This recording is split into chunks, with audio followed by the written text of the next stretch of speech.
எல்லா காலேஜஸ் பக்கத்துல ஏன் அங்க இருந்து வந்து ஆண்டர்பிரினர்ஸை பத்தி ப்ரமோட் பண்ணவே இல்லை. So take my college also, அங்கே பிளேஸ் ஆனவங்களெல்லாம் போட்டாங்க. பட் ஆனால் ஒரு ஆண்டர்பிரினர் ஜேர்னியை நோக்கியோ இது நோக்கியோ அவ்வளோ புஷ் இல்லை. இஸ் இட் பிகாஸ் பேரண்ட்ஸ் அதுல ஹாப்பியா இல்ல, அதனால மேனேஜ்மெண்ட் அப்படி பண்ண மாட்டேங்கிறாங்களா?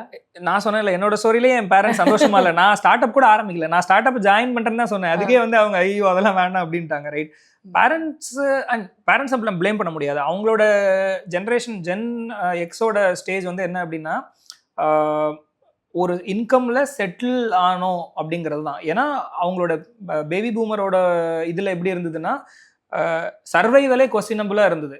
அண்ட் அவங்க ஒரு வாழ்க்கை வந்து நம்ம அப்பா அம்மாவுக்கு அமைச்சு தந்திருக்காங்க. அதை வந்து ரீட்டைன் பண்ணி நம்மளை வந்து சாப்பாட்டுக்கு கஷ்டப்படாம தூக்கத்துக்கு கஷ்டப்படாம நம்மளை எடுத்துட்டு போனோங்கிறத நம்ம பேரண்ட்ஸோட மோட்டிவா இருந்தது. அப்போ அவங்களோட தாட் ப்ராசஸ் எல்லாம் எப்படி இருக்கும், அவங்க எப்படி செட்டில் ஆனாங்களோ அது மாதிரி நம்மள செட்டில் பண்ணணும் அப்படிங்கிறத அவங்களோட motive. That is the primary reason they ask எவ்வளவு ஸ்டூடெண்ட்ஸ் பிளேஸ் ஆயிருக்காங்க காலேஜ்ல before putting a kid on their on to some college.